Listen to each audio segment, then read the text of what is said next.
ተቀይሮ በገባ በ23 ሰከንድ ግን ኦንጎል ተባለ። ግብጽ ከቤልጂየም አንዳቻ ተጠናቀቀ። ድንቅ ፉክክር፣ ቆንጆ ጎል ተመልክተናል። ግብጽም ቤልጂየምም ግን ብዙም ተመጣጣኝ ቡድኖች ናቸው። ቤልጂየም ያበቃችበት አመት ትመስላለች። አጫወቷ ምናምን ብዙም ደስ አይልም። የትም የማይደርስ ቲም ነው ያላት ቤልጂየም። ለማንኛውም አፍሪካዊቷ ሀገር ግብጽ 1 ነጥብ አግኝታለች ከቤልጂየም። ቤልጂየም 1 ግብጽ 1። ጨዋታው ተጠናቋል። የዓለም ዋንጫ ሌሊት ይቀጥላል። ሌሊት ጨዋታዎች ኢራን አላት ከኒውዚላንድ፣ ከዛ ሳውዲ ደግሞ ከኡሩጓይ ነው ያላት። ሌሊት ነው እንግዲህ የዛሬዎቹ የሌሊቶቹ ብዙም ደስ የሚሉ አይመስልም። እስኪ እናስብበታለን። ለማንኛውም ለአዳዲስና ፈጣን መረጃዎች ፕላስ ምንጣ መንካት እንዳትረሱ። ቴሌግራም ኤምጂኤስ ስፖርት ኒውስ ባዮ ላይ ሊንክ አለ። ጠቅ እያደረጋችሁ ተቀላቀሉ። ይመጣል። ቤልጂየም ከኢጅፕት አቻ ወጥታለች። ይህን ምስል የተጠቀምኩት የመጀመሪያው የእግር ኳስ ኤክስፒሪየንስ በቱርናመንት ደረጃ የአፍሪካ ዋንጫ ነው። 1998 ቡርኪና ፋሶ አዘጋጅ ነው የእግር ኳስ ሜት የጀመርኩት። ሆሳማ በጣም ወደው አጥቂ ነበር። በልጅነቴ ግብፅን ደግፌ አሁን አልደግፋቸውም፣ ግን የዛኔ ግብፅ ትመቸኝ ነበር። ትዝ ካላችሁ የሳውዝ አፍሪካን እነ ማሲንጋ፣ ዶክተር ኩማሉ፣ ቤንዲኬት ማካርቲ፣ ማርክ ፊሽማን የነበሩበትን ቲም ነው አሸንፎ 2-0 ትዝ ይለኛል። ሙሉ ቤተሰቦች የሳውዝ አፍሪካ ደጋፊ ነበሩ። በእርግጥ በዚህ ሰዓት ለኢትዮጵያ ሁለቱም ጠላት ናቸው፣ ግን እኔ የግብፅ ብቻ ሆሳማ በጣም አፍሪካዊ ሮናልዶ ይባል ነበር። በጣም ነበር እኔ ፐርሰናሊ የምወደው። አሁን አገሩን ግብፅን ይዞ ከቤልጂየም ጋር ጥሩ ቡድን ሰርቶ አቻ መለየት ችሏል። ሮሜሉ ሉካኩን ቤልጂየም ቤንች ማድረገው በጣም አዝናንቶኛል። ሩዲ ጋርሻ ቦልድ ውሳኔ የወሰነው ደካማ ውሳኔ ይመስለኛል። ሲገባ ኢምፓክቱን አይተነዋል። ከዛም ፍሬደር አምክኗል። ኦማር ማርሙሽ ምርጥ ነበረ። ኢማም አሹፍ ፒስ ነው። ብቻ ኦቨሮል ዶኩን ግን በጠበኩለት ካላገኘትም ደብሬን አርጅቷል፣ ግን ሂ ስቲል ጋት ሳም ፍሌርስ። ኤኒዌይስ አንዳቻ ተለያይተዋል። እሺ ቋጠሯችን በግማሽ ተሰክቷል። በግማሽ አቻ ሰከንድ ሃፍ አቻ አደረጉ ቤልጂየሞች ማለት ነው። ግን ቋጠርኩባቸውም አልቋጠርኩባቸውም ለግብፅ ክሬዲት መስጠት ፈልጋለሁ ነው የምል። ገባህ አይደለ? አንድ እኩል ከሆነ በኋላ ራሱ አላፈገፈጉም። ለማሸነፍ ቤልጂየምን ለማሸነፍ ነው የጮቱት። ለዚህ ደግሞ ሊደነቁ ይገባል። ግን ያው አይደለ ወደድንም ጠላንም ቋጥረን ግብፅን መጣል አለብን። ይሄን እኮ ማስረዳት ራሱ አይጠበቅብኝም። ሳውዝ አፍሪካ ላይ ለምን እንደምንቋጥር ጨዋታ ሲደርስ ምናልባት አስረዳችኋለሁ። ግብፅ ላይ ግን ማስረዳት አለብኝ። እንደ ኢትዮጵያዊ ውሃ አትጠጣ የሚለኝን ጀማ ማን ነው ዋንጫ ልመኝለት ትቀልዳለህ እንደ ገባህ አይደለ? ክሬዲት ሰጣችኋለሁ። ሰከንድ ሃፍ አብዛኛው እንደውም ቻንስ የተፈጠረው ብዙ ቻንስ አልተፈጠረም ሙሉ ጌሙ ላይ፣ ግን አብዛኛው ቻንስ እንደውም የተፈጠረው የተናነቁት እንደውም ሰከንድ ሃፍ ላይ ነው። ፈርስት ሃፍ ዴድ ጌም ብቻ ነበር፣ መከላከልና ካውንተር አታክ አንድ ጎል ተሳካላቸው። ሰከንድ ሃፍ ደግሞ ሉካኩ ምናምን ነገር ወደ ኦንጎል ነው የተመዘገበው። ግን ይመችሽ ቤልጂየም ይመችሽ። አንድ ኩል በቂ አይደለም። አክለመናገር ምን እሺ ነው። ጠላቶቻችን እንዳለ ነጥብ እያነሱ እኮ ነው። ጠላቶቻችን ነጥብ እኛ ተወዳድረን መቼ ነው ነጥብ የሚቋጠርብን? ገባርለ እኛ አፍሪካ ዋንጫ ዓለም ዋንጫ ምናምን ተጫውተን ማለት ነው። በእናታችሁ ይቋጠርብን ዴ አረ በእናት ወይ ግብፅን ክሬዲት ሰጥሻለሁ። ግን ትወድቂያለሽ። ከግሩፕ ስቴጅ አታልፊም። በግድ ነው፣ በቃ በግድ ነው የምትወድቂው።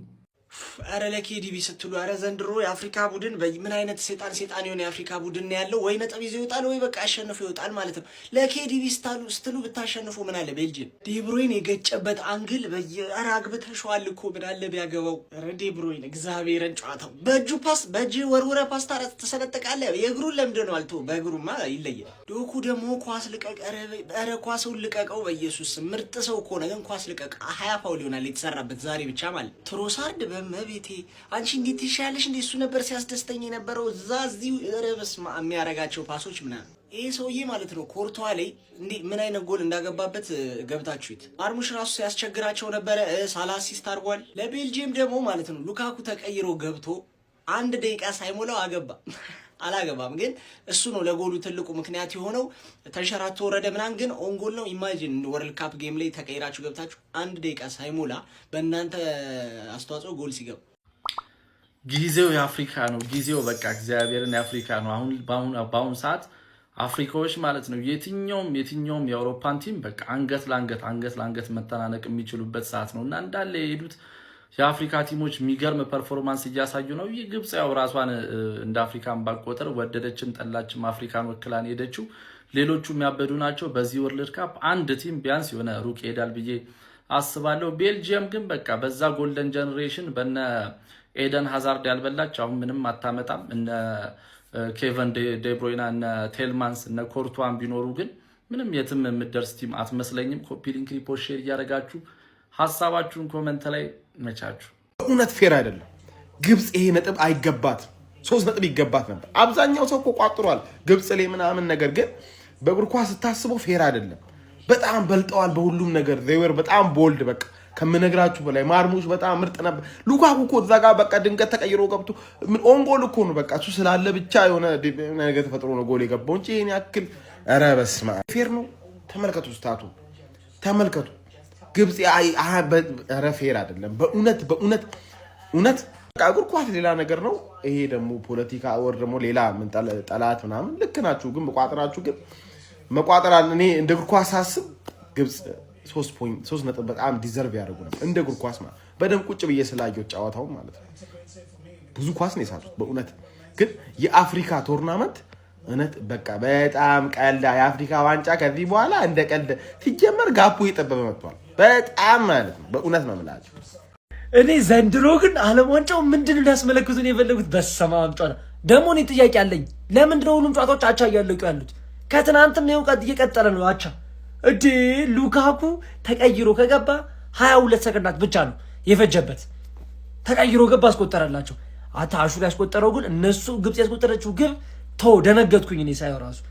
ጭራሽ ሉካኩ ማግብተው ግብጽ ሲያጠቃ ነበር። የሚገርም ማጥቃት ስራ በቃ ተመጣጣኝ የሆነ ጨዋታ ታውቃላችሁ።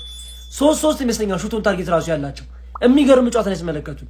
ዴብሮይና አተሪ ያረጅም አንበሳ ያረጅም እንዴ ብሬን ፎርም ነው የምታሳየው። እግዚአብሔርን እኔ ያቺ ራሱ ቅጣት ምቷ እንድትገባ እንዴት ቋጥር ነበር። አንግል ይመታል ግን የተሳሳቱ ስህተት ማለት ነው። ሉካኩን አስገብቶ ዴብሮይና ዶኩን አስወጣ። መውጣት አልነበረባቸው። እሺ ምናልባት ዴብሮይና ደክሞ ሊሆን ይችላል፣ ግን ዶኩን ማስወጣት ትንሽ ምናልባት ማግባት ይችሉ ነበር ካውንተር ላይ ምናምን ነገር። አይ የሚገርምና ተመጣጣኝ የሆነ ጨዋታ የተመለከትነው ይሄንን እንኳን ፉል ታይም አንድ ኩል አልቋል። ሙሐመድ ሃኒ በራሱ ኦን ጎል ቅርቅር አድርጎታልና ሉካኩ ከተቀየረ በኋላ ቤልጂየም ትንሽ ማጥቃቱ ላይ ምርጥ ነበረ። ቢያንስ ግብጽ አሸንፋ መውጣት ትችል ነበረ። በራሳቸው ኦን ጎል ምክንያት ነው አንድ ኩል ያለቀው።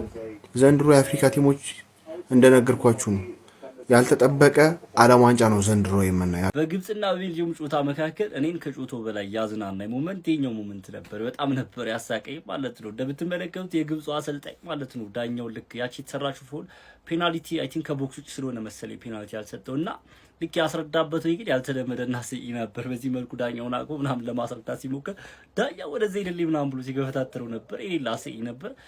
ከዛ ባለፈ ምንድነው ዓለም ዋንጫ እየተሸናነፋችሁ የሞሮኮና እንትን ብራዚል ጨዋታ አቻ፣ ስፔን አቻ፣ አሁን ደግሞ አቻ፣ ኔዘርላንድ ትላንት አቻ። ምንድነው እየተሸናነፋችሁ እንጂ ዳንጀታችን ነንበላችሁት። ከዛ ባለፈ ያበደ ጨዋታ ነበር የግብጽና የቤልጂየም ጨዋታ። በተለይ ሰከንድ አፍ በጣም ያበደ ጨዋታ ነበረ። ግብጾች ግን እንዴት ነው የአፍሪካ ሀገሮች ዘንድሮ ዓለም ዋንጫ ላይ በደንብ ሼን እያደረጉ ነው። ይሁን አላር ገና ጅማሮ ላይ ብንሆንም ጥሩ ነገር ሞሮኮ ኬፕ ቨርዲ ዛሬ ጭራሽ ሆነ አንኤክስፔክትድ። ግብጽ ደግሞ እንደምትመለከቷት በዛሬው ጨዋታ ማለት ኢቭን እድሎችን በመጠቀም ዙሪያ ግብጾች የተሻሉ ነበር ብዬ ነው ማስበው። እንደ ቡድን ሲከላከሉ ሲያጠቁ ኦርጋናይዝ የሆነ ቲም ነው ብዬ ነው ማስበው ግብጽና በጣም ጸዴ ጨዋታ ነበር። ሀሳብ አስተያየታችሁን ኮሜንት ሴክሽን ላይ። ቤልጂየም ግን እኔ እንጃ በጣም የሚያስፈራ ቡድን ነው። ጤጣናችሁ እንዳለ ምናምን ተጫዋቾች። እስኪ ሀሳብ አስተያየታችሁን ኮሜንት ሴክሽን ላይ መሻሹ